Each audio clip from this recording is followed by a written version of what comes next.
Social media के पन्ने पलटते पलटते कब एक लड़की एक दूसरे के दोस्त बन जाते हैं उनको पता ही नहीं चलता।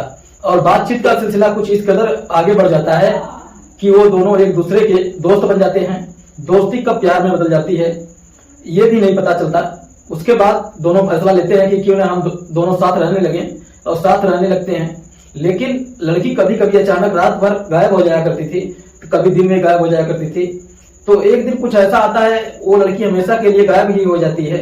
उस लड़के ने उस लड़की को तलाशने की कोशिश भी की।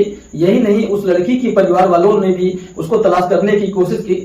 लेकिन 96 दिन के बाद जब वो लड़की बरामद होती है, न केवल उस जिले में बल्कि पूरे प्रदेश में इस बात की खबर फैल जाती है आखिरकार ये लड़की क्यों गायब हुई थी और इसके पीछे का गायब होने का क्या कारण था, किसने उसको गायब किया था। आज की कहानी के माध्यम से यही बताने की कोशिश करेंगे। नमस्ते, प्रणाम, हर हर महादेव। मैं ओम प्रकाश पाल। आज की जो सच्ची घटना मैं आपको सुनाने जा रहा हूँ, ये सच्ची घटना है उत्तराखंड प्रदेश का एक जिला है देहरादून। दरअसल कहानी यही देहरादून से शुरू होती है, लेकिन एक लड़की हरिद्वार के थाना कंखल का एक गांव लगता है जमालपुर, वहां की रहने वाली होती है जहीर हसन की बेटी, जिसका नाम होता है सहनूर। साल 2017-18 में वो अपने परिवार से ये कहकर घर से निकली थी कि मैं कुछ खाने कमाने के लिए यानी कि नौकरी करने के लिए घर से बाहर जा रही हूँ और तुम्हारी जो भी मदद हो सकता है वो मैं मदद करूंगी। इस लड़की ने अपने घर से ये कहकर निकली थी और निकलने के बाद अपना कमाती थी। जो पैसे कमाए जाते थे उस पैसे को अपने घर भेज दिया करती थी और उसकी अम्मी से अक्सर बातें हुआ करती थी। लेकिन धीरे धीरे करके ऐसे वक्त बीतने लगता है। साल 2018 में और 5 साल बीत जाते हैं, यानी कि साल 2023 दिसंबर का वो महीना था।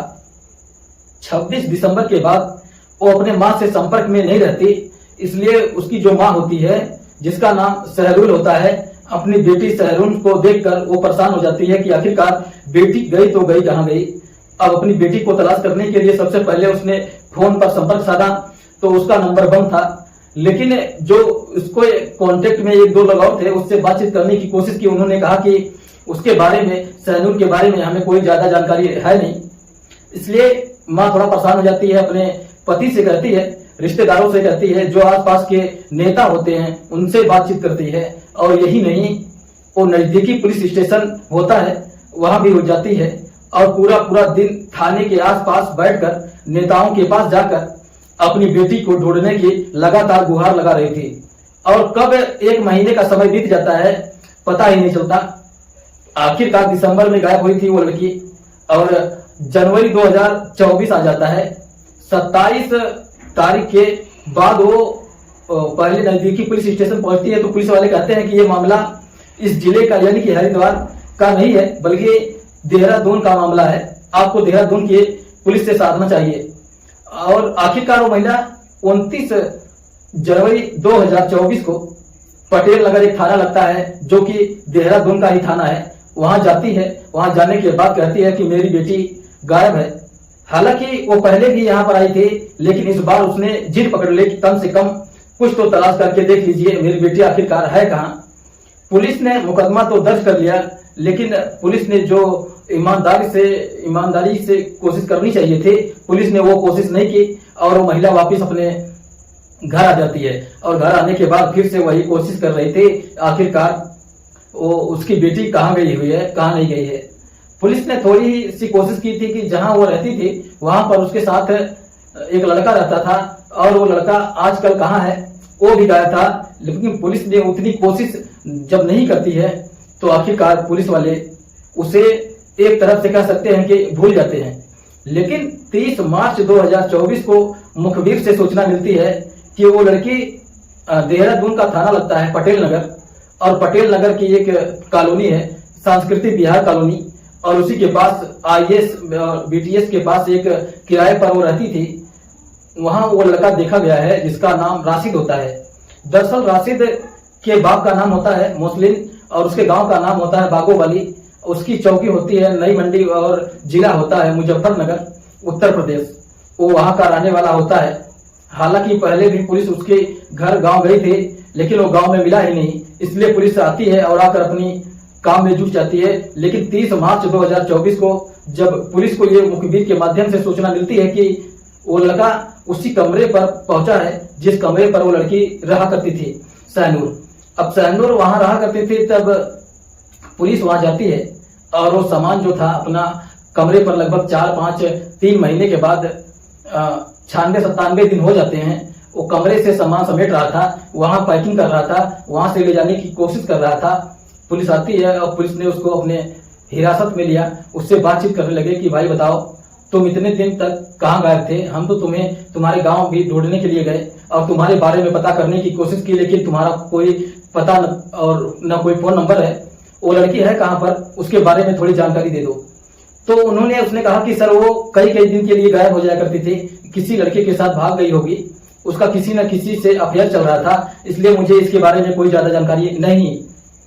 लेकिन पुलिस इतना सारे सवालों से जवाब से कहां शांत होने वाली थी। पुलिस ने जब उससे सख्ती से पूछताछ करने के बाद आखिरकार वो टूट जाता है और टूटने के बाद वो एक ऐसी कहानी बताता है जिसको सुनने के बाद पूरा देहरादून और पूरा उत्तराखंड बल्कि उत्तर प्रदेश के भी कई जिले इस घटनाक्रम को लेकर आश्चर्यचकित हो जाते हैं और सोचने पर मजबूर हो जाते हैं। दरअसल कहानी शुरू होती है साल 2018 से। 2018 में इस लड़के ने सोशल मीडिया के अलग अलग प्लेटफॉर्म पर अपनी आईडी बनाया हुआ था और उसी में किसी न किसी लड़की से बातचीत करने की कोशिश करता था। और तभी एक दिन इसके सामने एक आईडी आती है सहनूर की, और सहनूर जो कि देहरादून की एक मोहल्ले में रहा करती थी, वहां पर ये दोनों एक दूसरे से बातचीत करना शुरू कर देते हैं और बातचीत का सिलसिला कुछ ऐसा चलने लगता है। एक दूसरे से ये चैटिंग करते थे और फिर ये कभी वीडियो कॉल करते थे, कभी फोन पर बातचीत करते थे, एक दूसरे के सुख और दुख की बातें किया करते थे और बातचीत का सिलसिला लगातार चलता चला जाता है। और धीरे धीरे करके साल 2018 से लेके साल 2023 से तक गुजर जाता है और ये सितंबर का महीना था। तभी उस लड़के ने फैसला किया कि क्या हम दोनों मिल नहीं सकते, एक दूसरे से बात नहीं कर सकते। तो उस लड़की ने कहा ठीक है, मुझे कोई एतराज नहीं है। वो लड़का मुजफ्फरनगर के नई मंडी चौकी क्षेत्र के गांव बागोवाली से अपने उस लड़की से मिलने के लिए देहरादून जाता है और देहरादून जाने के बाद उस लड़की को देखकर वो इतना खुश होता है, इतना इंप्रेस होता है। दोनों फैसला लेते हैं कि हम दोनों किराए के मकान में साथ साथ रहेंगे और एक ही कमरा लेते हैं किराए पर, दोनों साथ साथ रहना शुरू कर देते हैं। सितंबर का महीना अच्छे से गुजरता है, अक्टूबर का महीना भी अच्छे से गुजरता है, नवंबर का भी महीना अच्छे से गुजरता है। लेकिन लड़की रात में कई बार अचानक से गायब हो जाया करती थी और पूछता था तुम अचानक से गायब कहाँ हो जाती हो, आखिरकार तुम क्या काम करती हो जो गायब हो जाती हो। उस लड़की ने उस लड़के से कई सवाल पूछे कि आज मैं तुम्हारे साथ चलूंगा, क्या तुम काम करती हो, मैं देखना चाहता हूँ कैसा काम करती हो। लेकिन कभी भी लड़के ने न तो अपना काम बताया न ही तो ये बताया आखिरकार करती क्या है और क्यों गायब रहती है। इस बारे में जब उस लड़के ने जानने की बार बार कोशिश की तो उस लड़के ने कुछ बताया नहीं और वैसे करते करते ये 26 दिसंबर 2023 आ जाता है। लड़की रात के 2 बजे के आसपास घर पर पहुंचती है कमरे पर। जब 2 बजे दरवाजा खुलता है, यानी कि 27 की सुबह और 26 की रात की बात है। जब दरवाजा खुलता है तो वो पूरी रात बैठकर उसकी इंतजार कर रहा था। उसने पूछा मैं तुमसे ये जानना चाहता हूँ आखिरकार तुम इतनी रात में आई कहां से हो, बस मुझे इसके बारे में बता दो।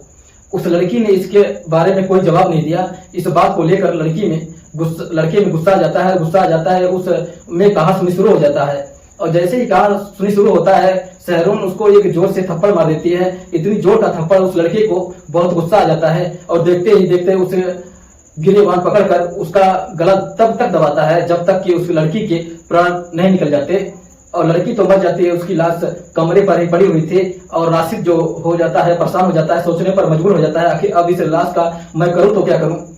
अब पूरी रात ऐसे निकल जाती है, दिन निकलता है। सुबह के 10-11 बजे के आसपास वो तैयार होता है और तैयार होने के बाद उसका जो एटीएम कार्ड था उसे लेकर जाता है और एटीएम कार्ड से लगभग 17,000 रुपए की रकम निकालता है। वहीं पास में ही एक जगह लगती है लालपुर, और लालपुर में विशाल मेगा मार्ट है और विशाल मेगा मार्ट में जाता है। जाने के बाद वहां एक बड़ा सा बैग खरीदता है और बड़ा बैग खरीदने के बाद उसके पैसे देने के बाद सीधा अपने कमरे पर आता है और उस लड़की को उस बैग के अंदर फिट करने की कोशिश कर रहा था, लेकिन वो आसानी से फिट नहीं हो रही थी। इसलिए उसने मजबूरी में उस लड़की के हाथ पैर तोड़े और हाथ पैर तोड़ने के बाद उसे बैग के अंदर फिट किया और फिट करने के बाद वो सोचने लगा कि आखिरकार इसे कैसे लेकर जाऊं। तो घर के अंदर ही स्कूटर खड़ा हुआ था। स्कूटर में पे उस लड़की के जो बैग में लाश को फिट कर ही दिया था। स्कूटर पर पीछे बैग को बांधता है और बैग को बांधने के बाद इंतजार कर रहा था अब यहाँ से किस वक्त निकले। तभी 27 तारीख को वहां से निकलता है, यानी कि देहरादून से निकलता है, उत्तर प्रदेश की तरफ चलने लगता है। और जैसे उत्तर प्रदेश की तरफ चल रहा था तो रास्ते में एक आशा रोड़ी एक चौकी पोस्ट पड़ता है, चेक पोस्ट पड़ता है। उस चेक पोस्ट को पार करने के बाद अब वो यूपी की सीमा में चले जाता है। यहाँ से चलते चलते सहारनपुर का एक बिहारीगढ़ एक इलाका है, वहां आसपास कई किलोमीटर तक जंगल ही जंगल था।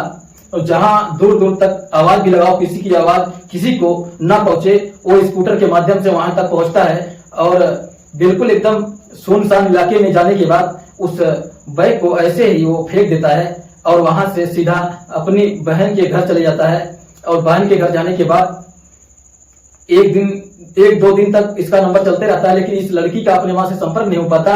माँ बातचीत करने की कोशिश करती है, नंबर इसका बंद था, लेकिन माँ ये जानती थी। राशिद से भी उसकी लड़की बात किया करती थी। उसने राशिद से पूछा, बेटा क्या तुमने मेरी बेटी को देखा है?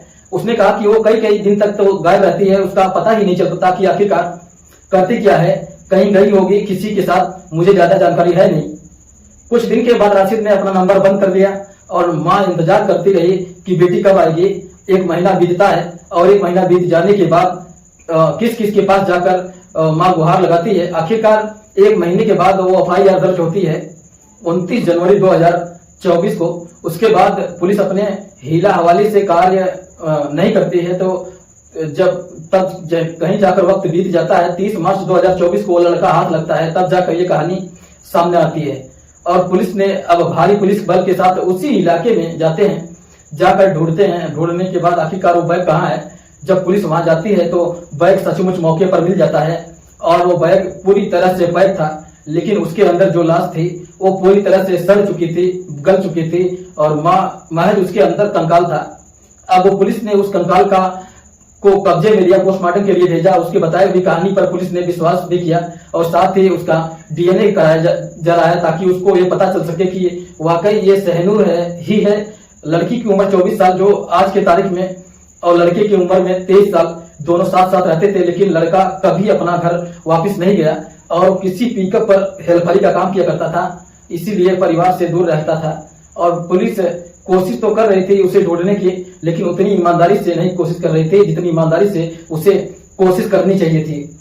जब इस घटनाक्रम का खुलासा होता है, लोगों को यकीन नहीं हो रहा था कि एक लड़का जो उस लड़की मिलती है सोशल मीडिया के माध्यम से, वो मिलती तो जरूर है, लेकिन उसके साथ वो कुछ दिन लिविंग रिलेशनशिप में रहता है। उसने जानने की कोशिश की कि आखिरकार ये तुमने इसको मारा क्यों।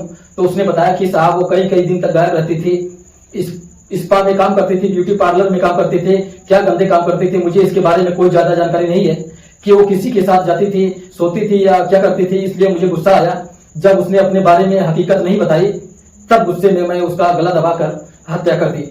दोस्तों, इस पूरे घटनाक्रम को सुनाने का उद्देश्य किसी को परेशान करना नहीं, किसी का दिल दुखाना नहीं, बल्कि आपको जागरूक करना है, आपको सचेत करना है। जहां भी रहें आप सुरक्षित रहें और अपना ख्याल रखें। जय हिंद, जय भारत।